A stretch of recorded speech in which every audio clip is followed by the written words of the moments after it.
tema siguiente, después del tema de cuidados paliativos hospitalarios de la doctora Jenny, es el tema de cuidados ambulatorios en la pandemia por COVID.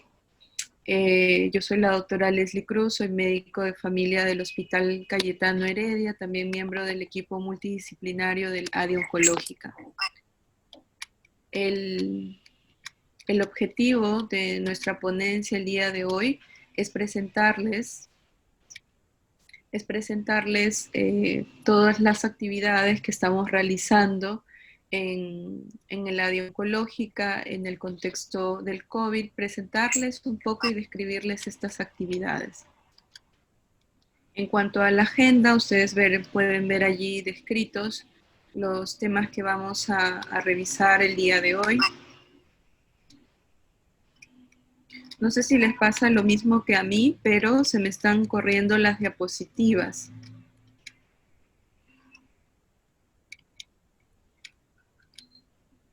Bien, en cuanto a los cuidados paliativos, pues ustedes saben que esto no es un tema nuevo.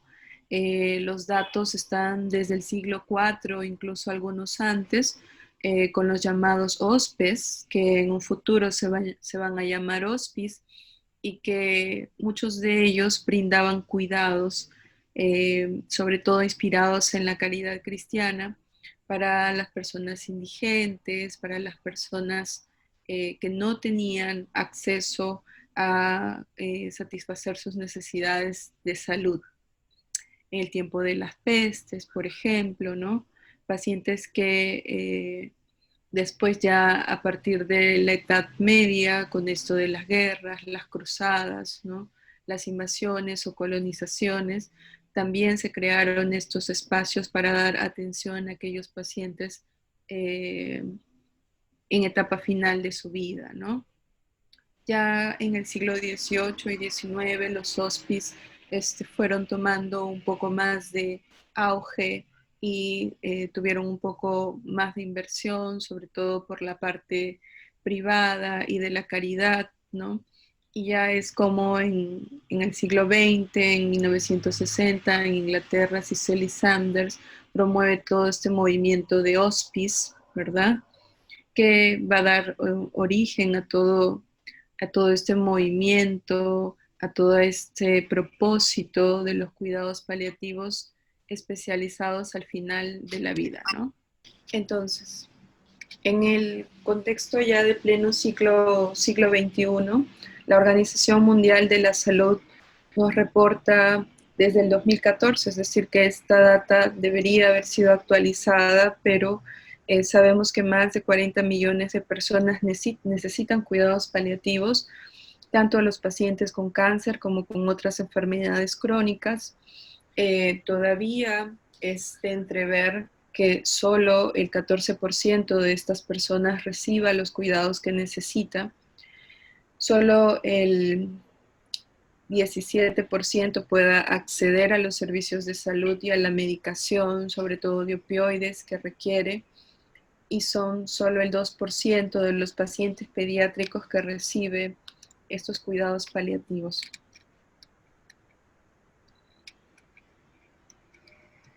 ¿No? En nuestro contexto, la Dirección de Prevención y Control del Cáncer del MINSA en el 2019 nos decía que 120,000 personas al año tienen enfermedad terminal, y si hacemos una comparación entre el 14% de la población mundial que lo recibe, en el Perú solo está coberturado el 0.3%, es decir, menos del 1% es que recibe esta atención. Entonces estábamos hablando del contexto mundial, de lo que el DPCAN nos proporcionaba, de esta insuficiente presentación en cuidados, insuficiente cobertura en cuidados paliativos, y podemos ver que el cáncer sigue siendo una de las enfermedades más prevalentes que causan mortalidad, pero también debemos darnos cuenta que existe un volumen bastante considerable de un restante de enfermedades crónicas, degenerativas e incluso infecciosas que tienen tendencia a la cronicidad que requieren los cuidados paliativos, ¿verdad? Esta lámina es bastante presentada. El siguiente, por favor. También tenemos una ley, la ley 846, que es la que permite la creación del plan de cuidados paliativos oncológicos y no oncológicos, y hemos avanzado bastante, se ha avanzado bastante en el Ministerio de Salud respecto a normativa, pero aún nos queda mucho en la implementación. Siguiente. Siguiente. En cuanto a ya el contexto por esta pandemia de la COVID-19, pues aquí tenemos la aplicación a la que todos tenemos acceso. Hasta el 18 de julio teníamos más de 349,000 casos positivos. La tasa de letalidad sigue siendo una de las más altas del mundo, incluyendo en Latinoamérica, de 3,72. Y sin duda, todo el personal de salud requiere un entrenamiento en cuidados paliativos y son muy necesarios debido a las habilidades de comunicación que logran desarrollar y a este entrenamiento en manejo de síntomas como la disnea, tos, que son los síntomas más frecuentes, la ansiedad, la angustia, y que pueden ayudar a estos pacientes gravemente enfermos durante esta enfermedad por el COVID-19, ¿no? La mortalidad por COVID en pacientes con cáncer es 4 veces mayor a la de la población en general, y estamos dentro de lo que son la población de alto riesgo de contraer la enfermedad, tanto los pacientes con enfermedades como cánceres, sobre todo el cáncer de pulmón y los cánceres hematológicos, pero también aquellas personas que han tenido secuelas de enfermedades cerebrovasculares o son pacientes que han tenido eventos cardiovasculares o alguna otra enfermedad que genere disfuncionalidad, ¿verdad? O que se encuentren tomando alguna medicación crónica. Siguiente.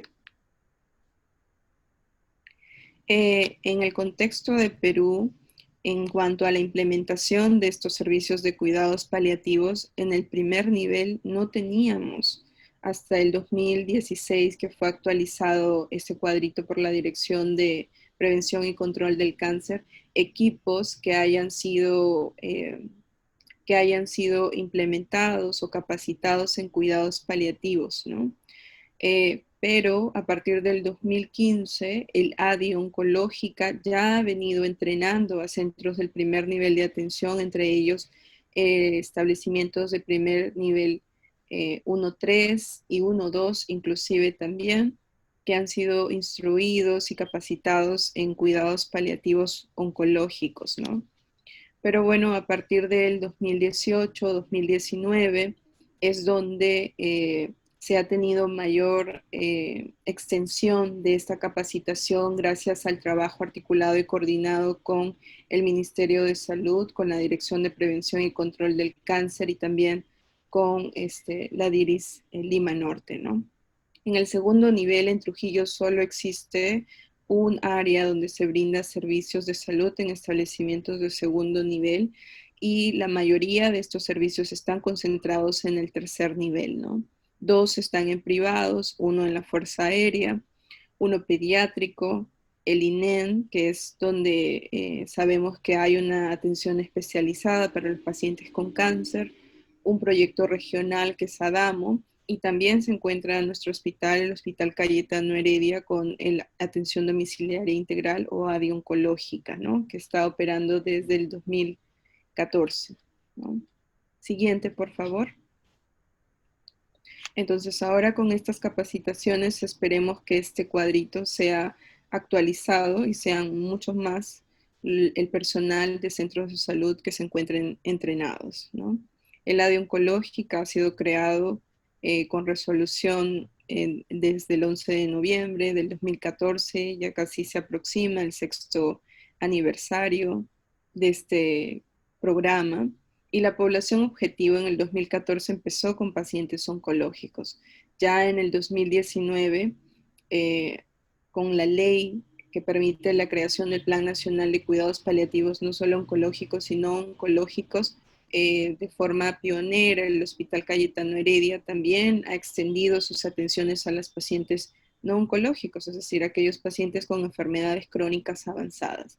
¿Cómo es que realizamos la selección, digamos, de estos pacientes? En realidad todos sabemos que cuidados paliativos deben incluirse de forma temprana en todo paciente con enfermedad crónica, pero para objetivizarlo, se aplica también esta herramienta dada por el ICO, el Instituto de Cancerología en España, que ha sido grupo colaborador de la OMS y utiliza el instrumento NECPAL, que son las abreviaturas que significan necesidades paliativas tanto para pacientes oncológicos como no oncológicos. Siguiente.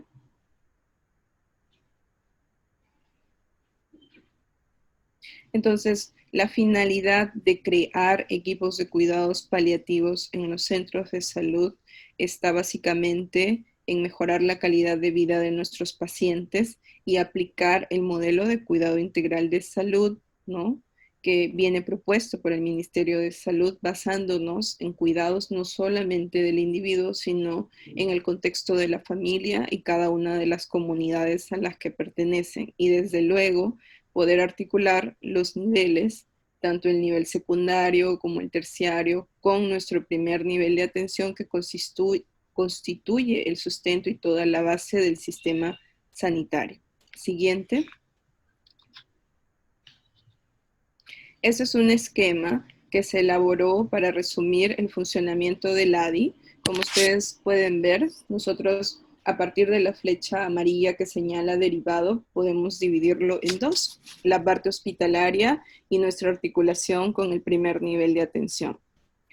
La parte hospitalaria está sustentada en un equipo multidisciplinario que incluye médicos de familia, médicos internistas, oncólogos, enfermería, nutrición, psicología, trabajo social, pero sobre todo creo que el pilar del área oncológica es esa capacidad de entrenamiento y de articulación con el primer nivel de atención. Siguiente. Este otro esquema nos permite identificar ya lo que son las actividades ambulatorias o las actividades de manera completa que realiza el área oncológica, incluyendo esta área de hospitalización en la que se está empezando a implementar y que se ha acelerado su implementación con la pandemia de COVID-19. En el caso de las actividades ambulatorias, que es nuestro tema, tenemos 4 grandes ramas. Las actividades asistenciales propiamente dichas, que son las actividades de consulta externa, que por decreto de urgencia fueron suspendidas. Sin embargo, se siguen atendiendo las urgencias paliativas que no dejan de llegar, y también las visitas domiciliarias a pacientes de forma priorizada. Siguiente diapositiva, por favor. Ahí está.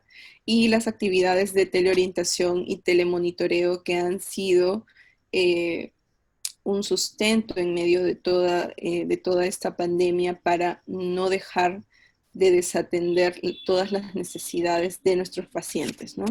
Otras actividades, además de las asistenciales que son importantes, son las de gestión, docencia e investigación, que están muy relacionadas para poder cumplir los objetivos o el objetivo de nuestro programa o en general de los cuidados paliativos. Siguiente. En cuanto a las actividades asistenciales, siguiente, del área oncológica, como les mencionaba, la consulta externa, como en los establecimientos del primer nivel, fue suspendida por decreto de urgencia como una política de control de infección. Sin embargo, las urgencias están, e incluso esta pandemia ha generado que ante la suspensión de la consulta, muchos de nuestros pacientes no tengan la medicación y sufran de descompensaciones por sus enfermedades crónicas. Entonces, muchos de ellos vienen a la urgencia totalmente descompensados y algunos ni siquiera quieren venir al hospital por el riesgo de infección.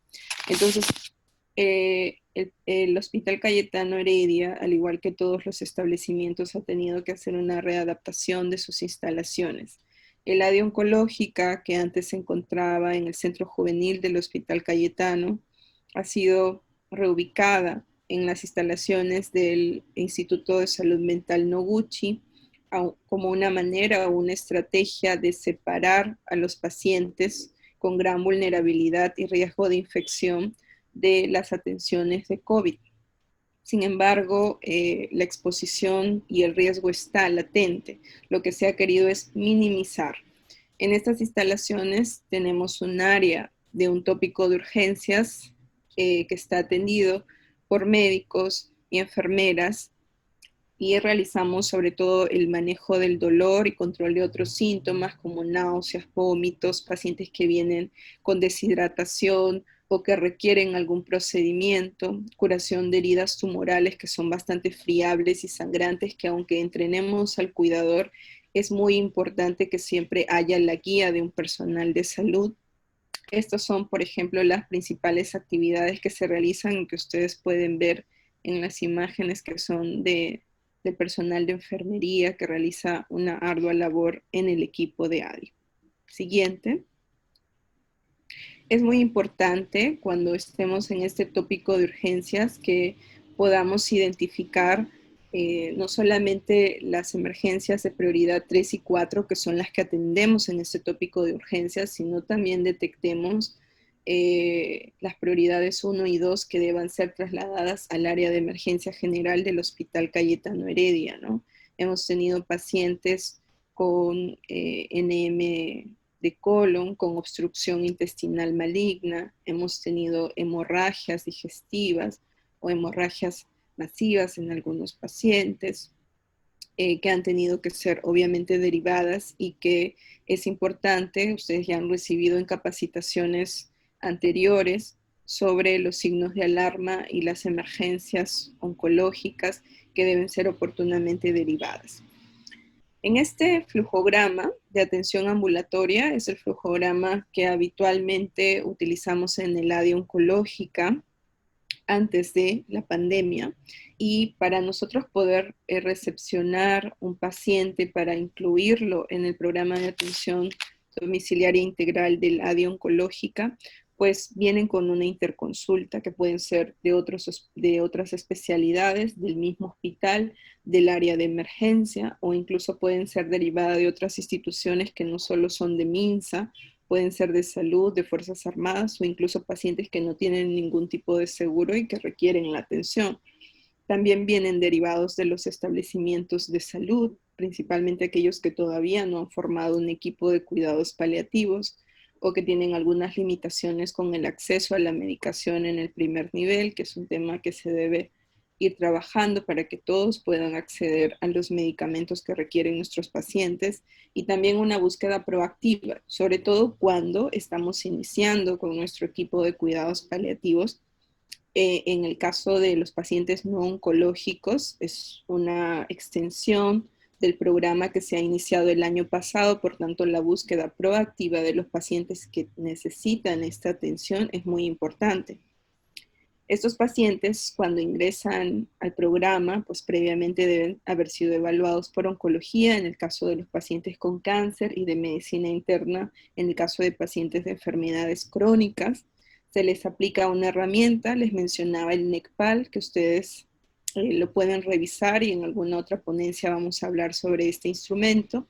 Y definimos si el paciente ingresa al programa de ADI. Siguiente. La atención ambulatoria en urgencia paliativa o en consulta en condiciones normales puede ser con el propio paciente o con el familiar o cuidador principal, pues sabemos que hay pacientes que tienen mucha limitación para ser trasladados a una institución o a un centro de salud.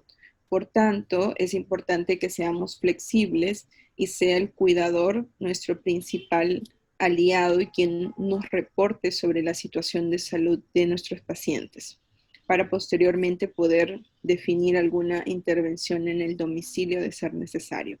Entonces, cuando el paciente o el cuidador principal llegan a este equipo, tiene que tener una evaluación integral por el equipo multidisciplinario.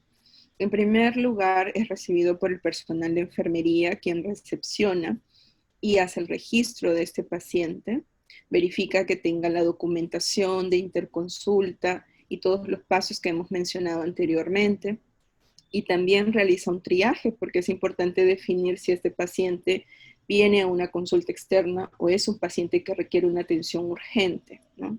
Todos los pacientes idealmente deben tener un consentimiento informado para el ingreso al programa. Por tanto, la función de enfermería es importantísima porque brinda una consejería de todo lo que es el programa y los servicios y las actividades que vamos a brindar, y sobre todo que el paciente y el familiar entiendan la definición de cuidados paliativos. No es una visita domiciliaria convencional, tiene algunas características particulares. Entonces se le apertura la historia clínica, se le aplica otra herramienta que utiliza mucho enfermería, que es el Edmonton, para identificar los síntomas y su severidad, y con esto reportar al personal médico sobre las principales necesidades clínicas de nuestros pacientes, además de los procedimientos y evaluaciones específicas que realiza enfermería. En segundo lugar, es evaluado por el médico de familia, quien realiza una evaluación con una herramienta especial que es el HCOP. Seguro que muchos que trabajan en el Ministerio de Salud la han escuchado. Es una historia clínica orientada al problema que me permite no solamente evaluar a mi paciente desde el punto de vista clínico, de síntomas o de enfermedad, sino también desde la dinámica de la familia y su contexto comunitario. Bien. Entonces, una vez que hemos realizado esta evaluación, nosotros identificamos la escala de performance o funcionalidad de nuestros pacientes, utilizando también otra herramienta que es el ECOG, que es una escala, digamos, que nos permite identificar a los pacientes que tienen mayor dependencia funcional.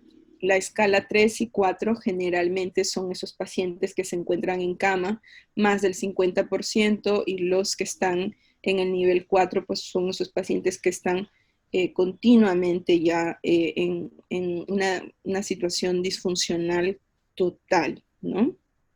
Entonces, también otro de los pilares fundamentales es la evaluación emocional y psicológica de nuestros pacientes, nuestros cuidadores y sus familias.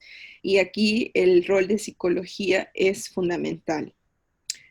Nutrición, debido a las necesidades de nuestros pacientes, la hiporexia, la caquexia, la malnutrición, a las que le puede llevar el mismo proceso de la enfermedad crónica, es importante el asesoramiento y el cuidado que puede brindar los profesionales de nutrición, y a su vez el trabajador social, que también junto con el médico de familia realizan una evaluación familiar mucho más a fondo y de las condiciones socioeconómicas de nuestros pacientes.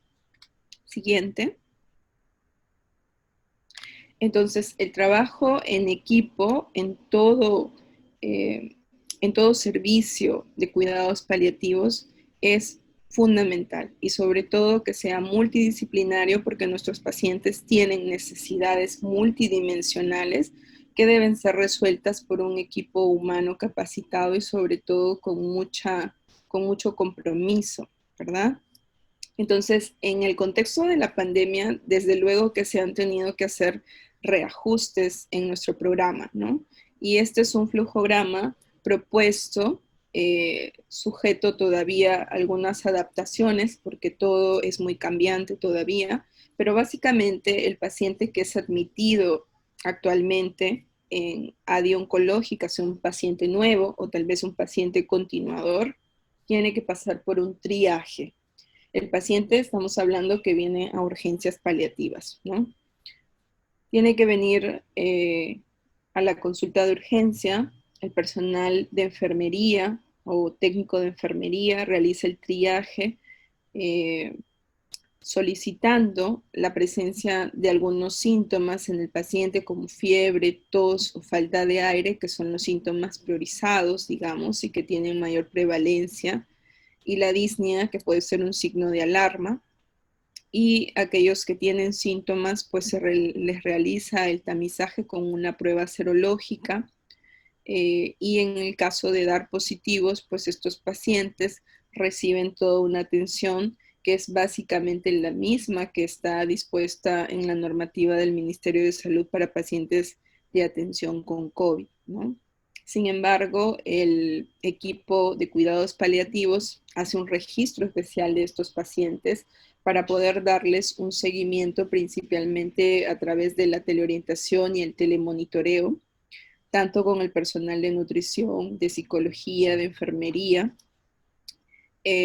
y también pueden ser programadas algunas visitas domiciliarias siempre que sea muy priorizado y sean generalmente discutidas en equipo para identificar el motivo por el que se podría visitar a ese paciente, ¿verdad?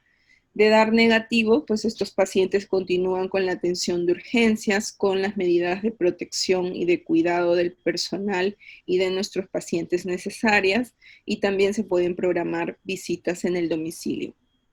A los pacientes asintomáticos también se les realiza tamizajes, sobre todo aquellos que van a recibir quimioterapia en el caso de los pacientes con cáncer, puesto que es un tratamiento sistémico invasivo que compromete su sistema inmunológico y por tanto hay que estar seguros de que el paciente no tiene esta infección, ¿verdad? Siguiente, por favor. Entonces, los cuidados paliativos y el COVID, pues, están muy relacionados debido a que la población más frágil que se infectan con este virus, pues son pacientes excesivamente debilitados con enfermedades crónicas y cáncer, y muchos de ellos con requerimiento de cuidados paliativos. Les había mencionado que aproximadamente el 3 al 5% de los pacientes con COVID tiene cáncer.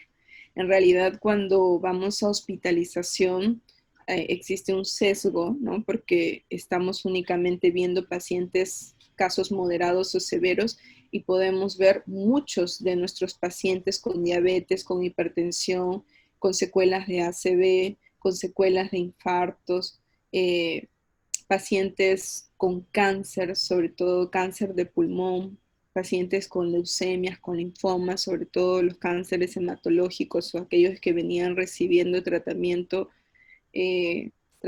activos sistémicos como quimioterapia, inmunoterapia o con alguna terapia especializada con anticuerpos monoclonales. Los pacientes que son trasplantados son aquellos que tienen más predisposición, ¿no? Incluyendo también dentro de los crónicos a los pacientes con enfermedades crónicas respiratorias como la CEPOC y los asmas severos, ¿no? Entonces, doctora, una vez que diagnostico a mi paciente con COVID, que está en cuidados paliativos, ¿qué tratamiento debo seguir? No existe una medicación específica para el tratamiento de COVID, eso lo sabemos, ¿no?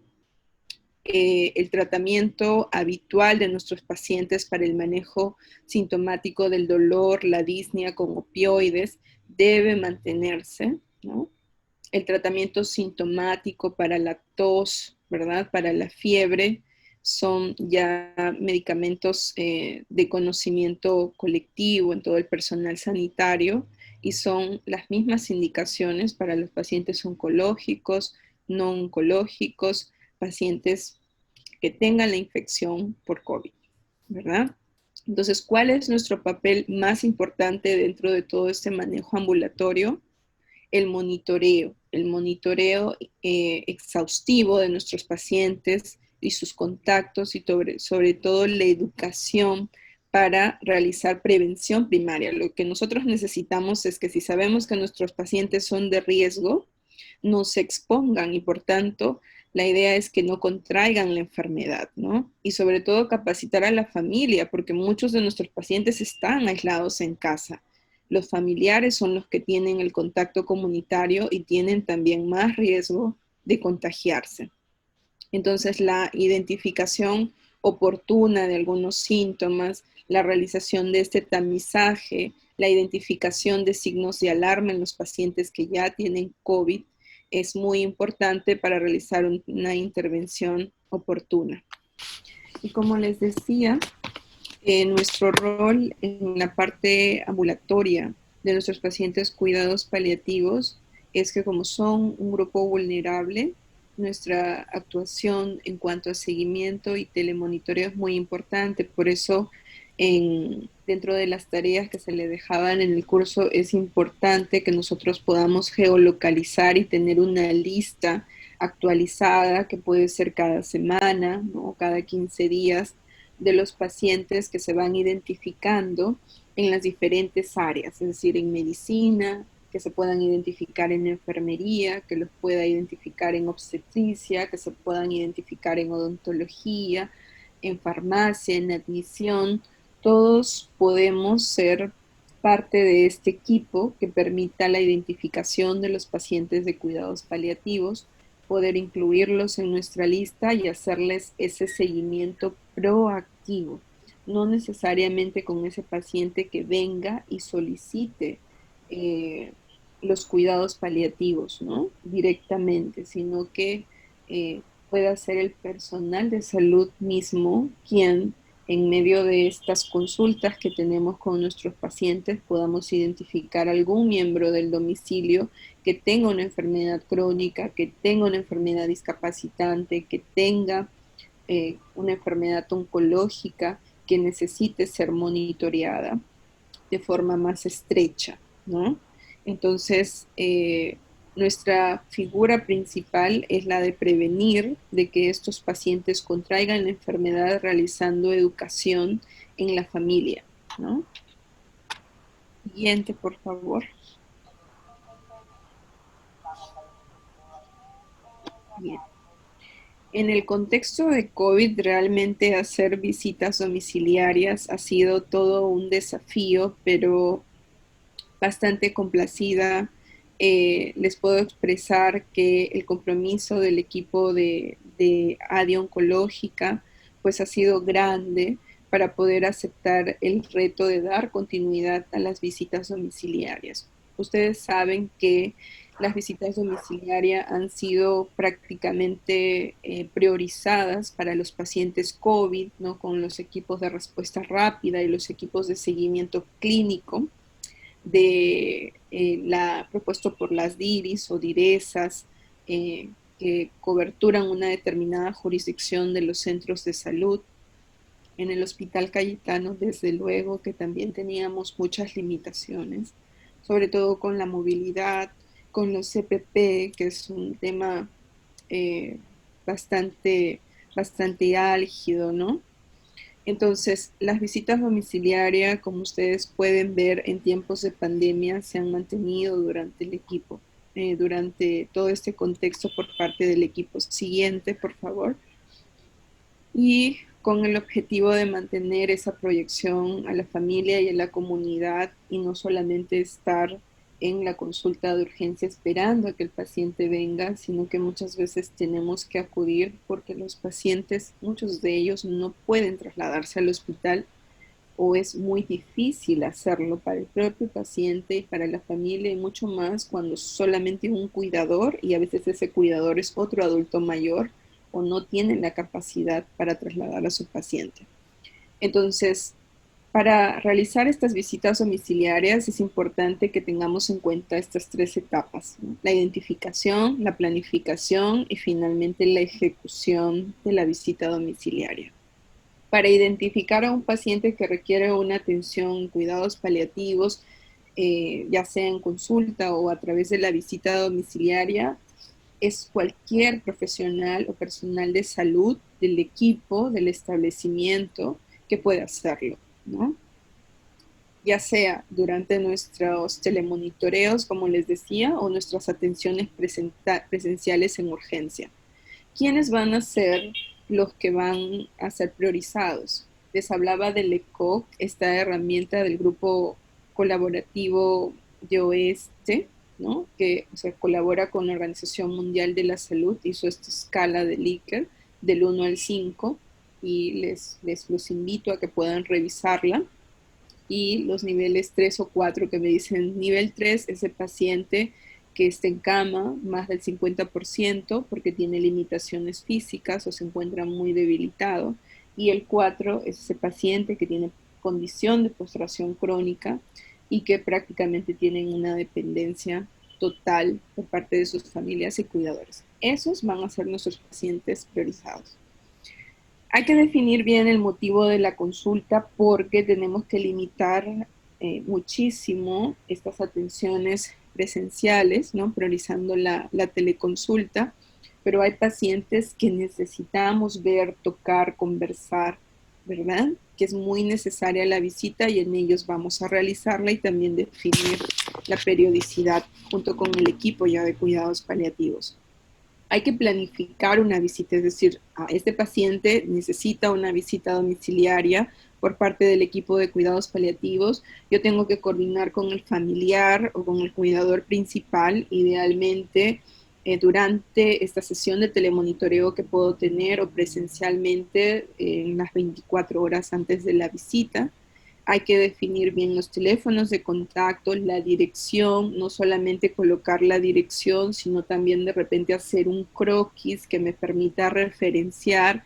Y es muy importante orientar a la familia que cuando el equipo va a ir con las medidas de protección, que no se asusten, que la comunidad también conozca que la intervención del equipo, en este caso, eh, es para un paciente oncológico con una necesidad crónica, para que no se generen estigmas por parte de la comunidad cuando venga un equipo llegar a estas familias, ¿no? A estos domicilios, que idealmente tiene que estar en un lugar abierto, ventilado por lo menos, que el paciente y el familiar, que idealmente sea uno el cuidador, porten su mascarilla y sobre todo que cooperen mucho con el equipo debido también al esfuerzo que está realizando por ir a visitarlo, sobre todo en la orientación y localización del domicilio.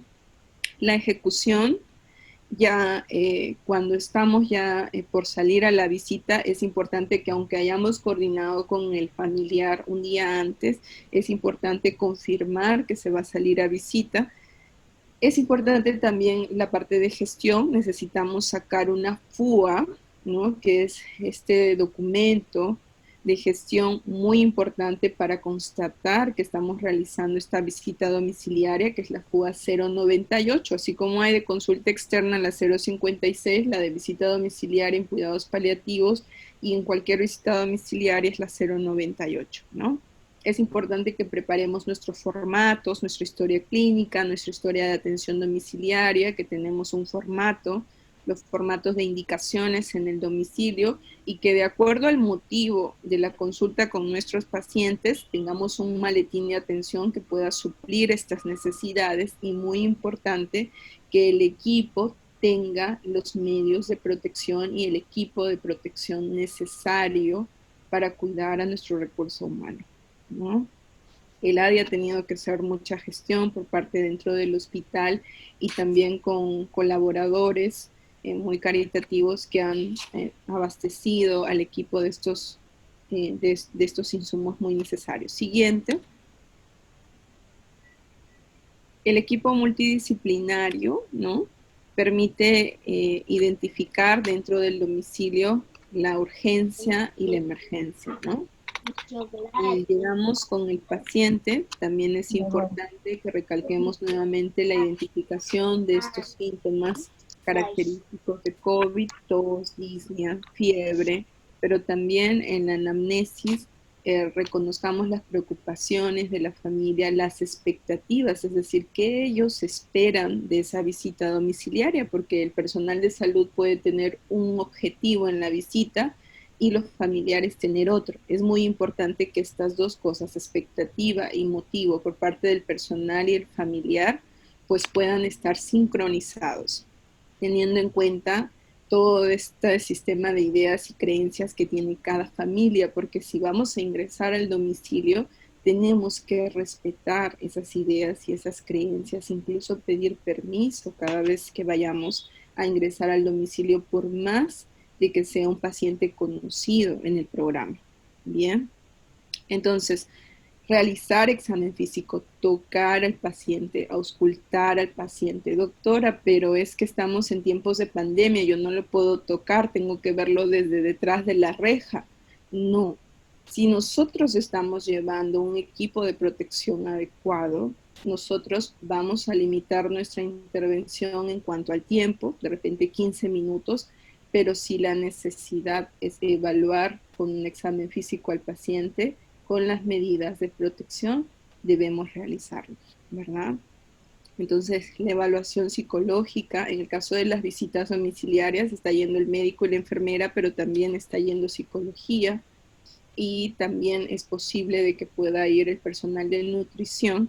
Muchas de nuestras atenciones están basadas en telesalud, ¿no? En el caso de nutrición mantiene las llamadas, las videollamadas con los pacientes que el personal que acude a visita identifica. Requiere una intervención de nutrición, una orientación nutricional, se coordina con el personal y realiza esta intervención, ¿no? Entonces, siguiente, dejamos ya de acuerdo a lo que identificamos el plan de manejo, ¿no? Entonces, doctora, es muy importante el manejo y el protocolo de protección que ha sido elaborado por nuestro valioso personal de enfermería, ¿no? Entonces hay que tener estas medidas de protección antes, durante y después de la visita. Antes de la visita habíamos dicho que teníamos que preparar nuestro maletín con los insumos, los medicamentos que necesitamos desde el punto de vista clínico para la atención de nuestro paciente. Pero es importante tener papel toalla o papel higiénico, algún papel donde podamos hacer la higiene de manos. Hay que llevar una botellita con agua, con jabón líquido. En el caso de nosotros que el equipo está en el hospital y los domicilios están muy apartados, de repente ustedes están más próximos a los domicilios y pueden llegar al establecimiento y pues allí realizar el lavado de manos. En el caso de nosotros llevamos las botellas con agua, el jabón líquido, el papel toalla, hemos adaptado un spray con hipoclorito, ¿no? Al 6-7%, el alcohol gel, ¿no? O en su defecto, el alcohol solución al 70%. Los EPPs para las visitas domiciliarias constan de mascarillas N95, protectores faciales o lentes, idealmente el protector facial cuando vamos a tener mucho contacto, las gorritas, los mamelucos, las botas, las batas que pueden ser lavables, en algunos de ellos esterilizadas por el propio establecimiento, que esto está en normativa, tanto para el primer nivel como el segundo nivel o tercer nivel de atención, o las reutilizables, las desechables. Los guantes se deben recambiar en cada paciente junto con las batas. El mameluco, pues lo vamos a utilizar uno por visita, ¿no? Por personal de salud. Entonces, hay que identificar bien la ruta de pacientes, identificar quiénes son nuestros pacientes priorizados para poder ir en orden, de acuerdo a prioridad y también de acuerdo a la ruta del domicilio de nuestros pacientes. Durante la atención, el uso del paciente y del cuidador con su mascarilla, idealmente quirúrgica, si no la tienen, pues utilizaremos las mascarillas comunitarias. Atender de preferencia en un ambiente abierto y ventilado, ¿no? La duración de la consulta debe limitarse a aproximadamente 15 minutos, tratar de mantener el distanciamiento social en lo posible, el máximo de 2 o 3 personales, idealmente va médico o enfermera, muchas veces también nos está acompañando el profesional de psicología, ¿no? Y después de las visitas, pues es importante al salir del domicilio realizar la desinfección, ¿no? El recambio de la bata, el recambio de los guantes, ¿no? Eh, Utilizamos solución de hipoclorito para limpiar nuestros protectores faciales, realizamos cambio de botas, ¿no? Es muy importante. ¿Cuántos pacientes podemos visitar en una mañana? Es posible que se puedan visitar a 4 o 5 pacientes, pero en realidad esto va a depender de la atención que requiera cada paciente, ¿no? Siguiente. No nos debemos olvidar de la parte de gestión porque podemos hacer mucho y no registrarlo, ¿no? Siguiente. Entonces, cuando realizamos visita domiciliaria, tenemos un formato, que este formato ya está por el Ministerio de Salud, así que puede ser utilizado por cualquier equipo de cuidados paliativos del MINSA. Incluye los datos personales, siempre cuando es la primera visita, la dirección, el nombre del cuidador principal, quienes están realizando la visita, los motivos y objetivos. Siguiente. Y también se van a incluir la parte de anamnesis, examen físico, ¿verdad? Y finalmente, en estas hojitas siempre firma el personal responsable y el cuidador, en su defecto que no pueda hacerlo el paciente, el cuidador o el familiar debe constatar con firma, nombre y huella el que se haya realizado esta visita, ¿no? Este otro formato de seguimiento es un poco más breve, ya no incluye la parte de filiación inicial. Es importante que se constate el número de visitas que se están realizando en estos pacientes, ¿no? Tenemos un formato de primera visita, este es el formato de seguimiento a partir de la segunda, tercera o las visitas que consideremos necesarias como equipo. Siguiente. Este es un formato, es decir, nosotros podemos emitir una receta en el paciente, pero hemos querido hacer un formato que permita tener un poco más claro, más legible, más grande las indicaciones y con mayor detalle. Incluso es importante que las indicaciones que demos se las demos con horarios, ¿no? A veces le decimos cada 8 horas, mañana, tarde y noche, o movilícelo cada 2 horas. En realidad debemos poner los horarios idealmente, ¿no? Con la medicación para que ellos tengan este monitoreo y control estricto con las indicaciones. Siguiente, esto se queda con el paciente en el domicilio. Es importante no olvidarnos del formato único de atención, que les decía que para visita domiciliaria es el LANFUA 908. Allí vamos a registrar el diagnóstico, sea oncológico o no oncológico, y nunca olvidar el código de atención paliativa para FUA, que es Z515. Bien, se ha implementado otro código que es en el caso de la FUA, que se está tramitando en el 909, el 910 para telemonitoreo y teleorientación. Bien. No sé si esto ya está implementado en todos los establecimientos del primer nivel, pero ya existe, ¿no? Siguiente.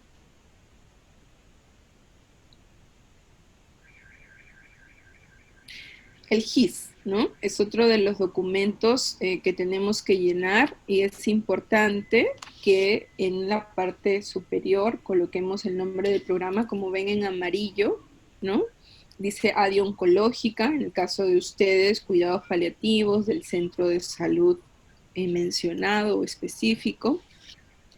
Colocar los datos, ¿no? Que incluyen el año, el mes, el centro de salud en el que están, la unidad productora de servicios, que es específicamente de cuidados paliativos, y el personal que lo realiza, ¿no? Todo aquel que realice un GIS, enfermería, psicología, nutrición, médicos, ¿no? Colocar el nombre del paciente, la fecha, la historia clínica, el DNI, todos estos datos son muy importantes para el registro. Si es que nos faltaran alguno de estos datos, esa atención queda anulada. Y todo el esfuerzo que se ha hecho no se puede plasmar en los datos y en los indicadores que son necesarios también.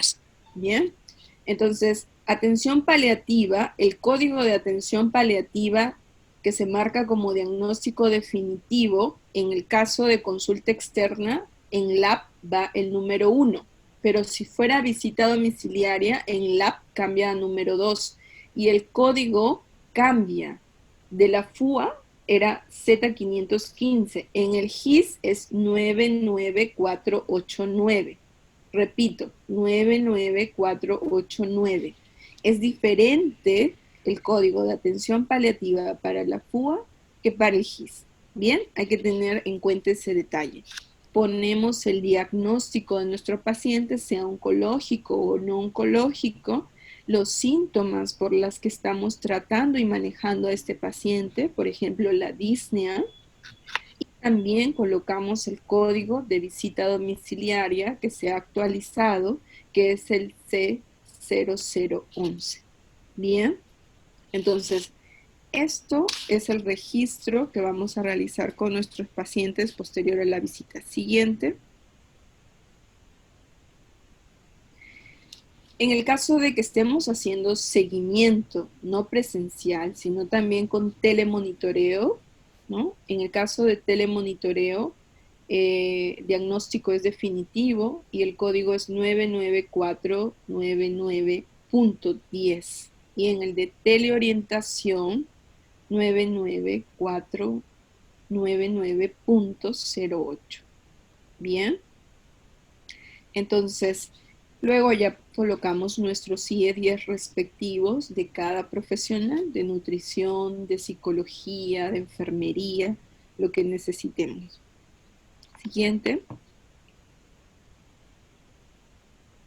Entonces, ya para cerrar, es muy importante y tiene un rol muy importante la telesalud y desde luego ahora a través de la telecapacitación un rol muy importante en medio de los cuidados paliativos y más aún en medio de la pandemia de COVID-19, ¿no?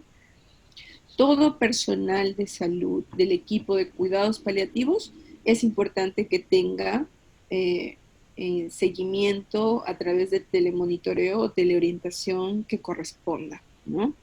En el caso de personal de enfermería, está continuamente llamando a sus pacientes para que accedan a su medicación, para identificar los síntomas eh, y su severidad, el ajuste de dosis, ¿no? Se lo comunican al médico y el médico realiza una intervención para realizar la receta del paciente o para ajustar la dosis del medicamento.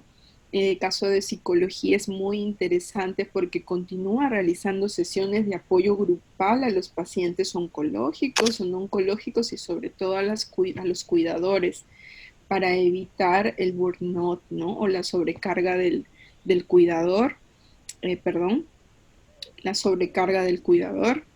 Realiza videollamadas con los pacientes, con los familiares. Se ha implementado desde antes de la pandemia ya un equipo de duelo y ahora también, aparte de trabajar con los pacientes con cáncer o con enfermedades crónicas, se le está brindando apoyo, soporte emocional con el equipo de duelo para los familiares que tienen un paciente fallecido por COVID, ¿no? Y esto está siendo liderado por el profesional de psicología, el licenciado Rangel, nutrición, también María Sam, que es nuestra nutricionista del programa, realiza teleorientación a través de llamadas y videollamadas, ¿no? Para realizar la orientación nutricional de nuestros pacientes, ¿bien?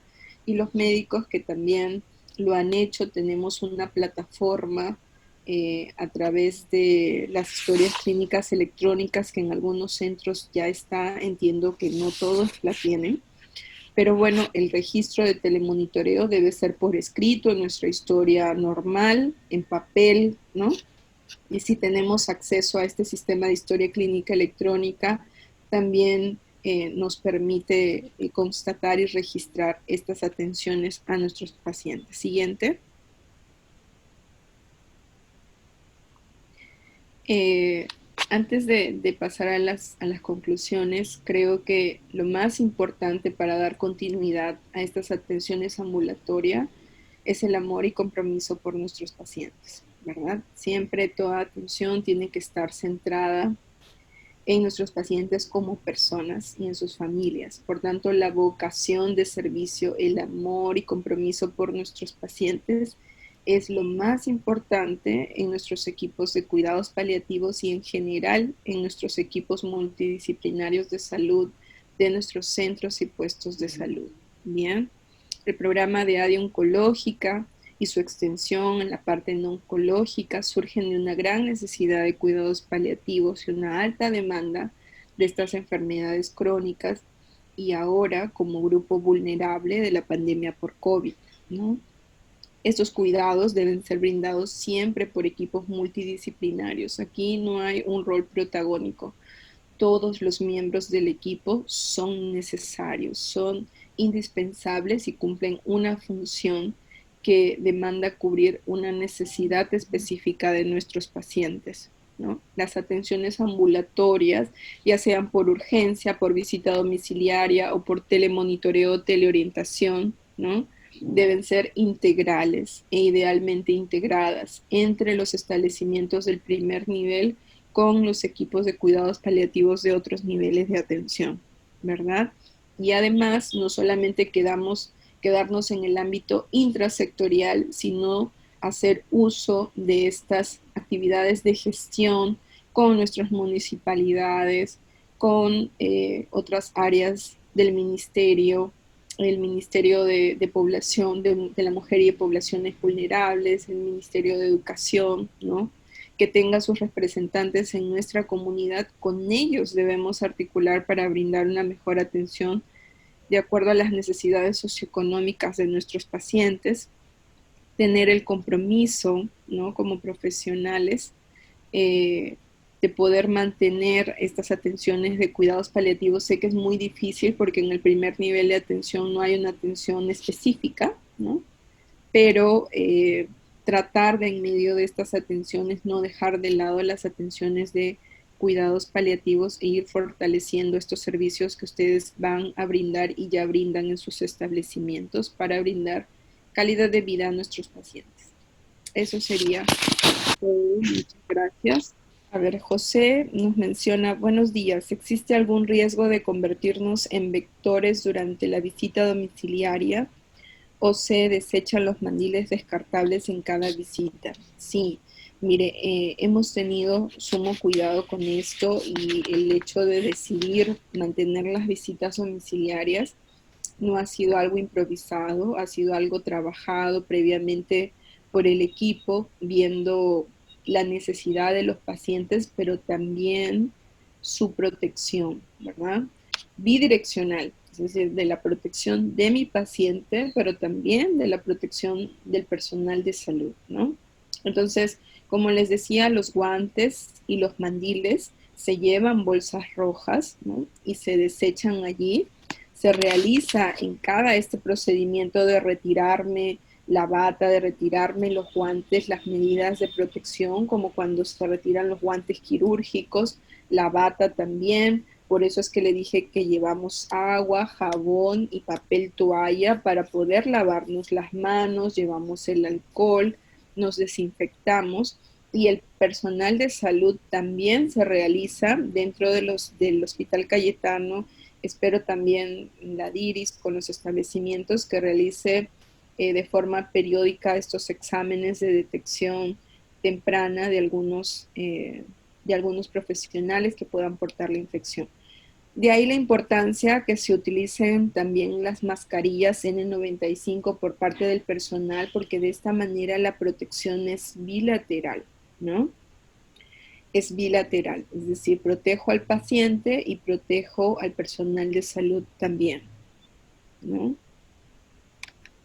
Eh, Creo que si tenemos los cuidados necesarios, no seríamos vectores y además tenemos que ser responsables que si un personal de salud tiene una infección debe mantenerse en aislamiento, reportarlo al establecimiento y cumplir hasta que el paciente esté, el profesional esté curado y pueda retomar sus actividades, ¿no?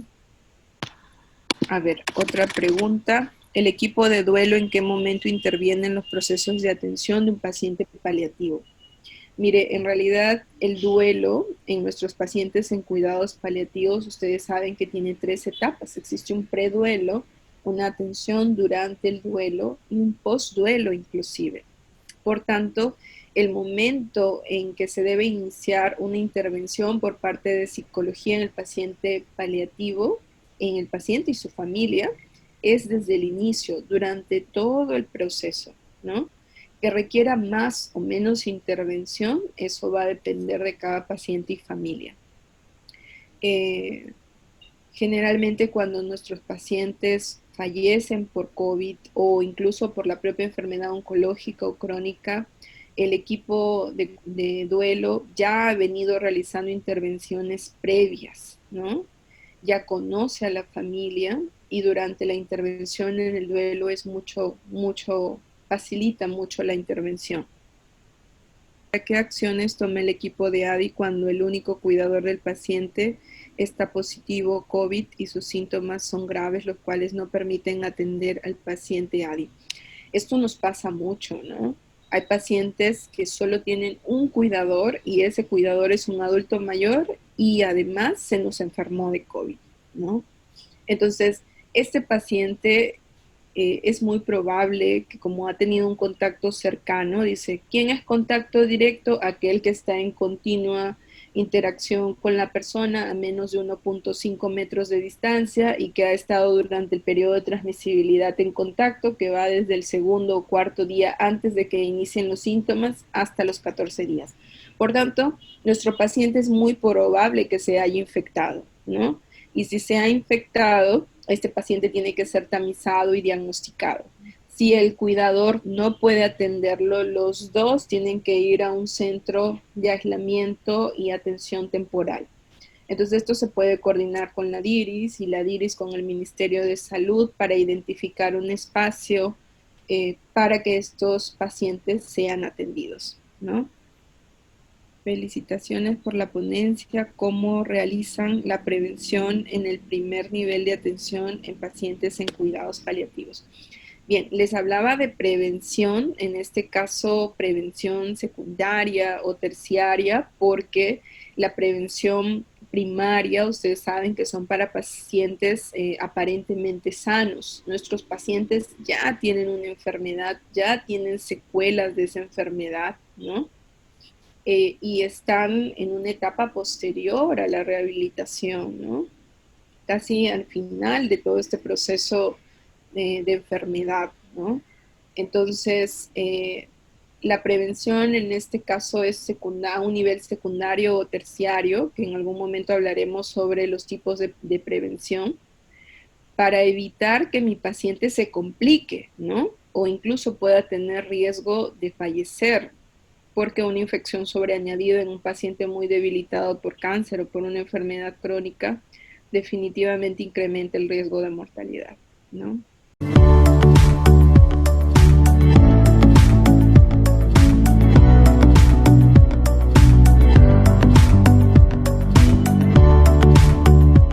Gobierno del Perú. El Perú primero.